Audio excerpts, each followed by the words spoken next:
Home கிரவுண்ட்ல ஸ்ரீலங்காவை ஜெயிக்கவே முடியாதுன்னு சொன்னவங்களோட வாயெல்லாம் அடைக்கிற மாதிரி இந்தியா சூப்பரான ஒரு சம்பவத்தை பண்ணிருக்காங்க. ஆமா பிக் ப்ரோ, ஸ்ரீலங்காவோட கோட்டையில போய் அவங்கள அடிச்சிட்டோம்ல. ஆமா குட்டி ப்ரோ, ஆனா இந்தியா இந்த மேட்ச் ஜெயிக்கிறதுக்கு 3 லெஃப்ட் ஹேண்டர்ஸ் முக்கியமான காரணம் தெரியுமா?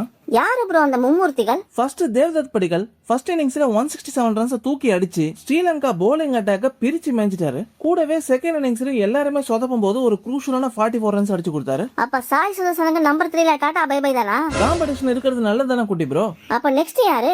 ரிஷப் பண்ட் இல்லாம கவுண்டர் அட்டாக் எப்படி குட்டி ப்ரோ? செகண்ட் இன்னிங்ஸ்ல 69 பால்ஸ்ல 66 ரன்ஸ். டெஸ்ட் மேட்சே ஒரு கட்டத்துல T20 மாதிரியும் ஒரு கட்டத்துல ODI மாதிரியும் இவர் விளையாடுவாரு. கலா பிச்சில ஸ்ரீலங்காவோட ஸ்பின்னர்ஸ கலகலன்னு வச்சுக்கிட்டாரு. ஆனா இவர்கிட்ட கன்சிஸ்டன்சியும் இல்ல, ஃபிட்னஸும் இல்ல. ஆவுனா அடிபட்டு லீவ் போட்டுறாரு.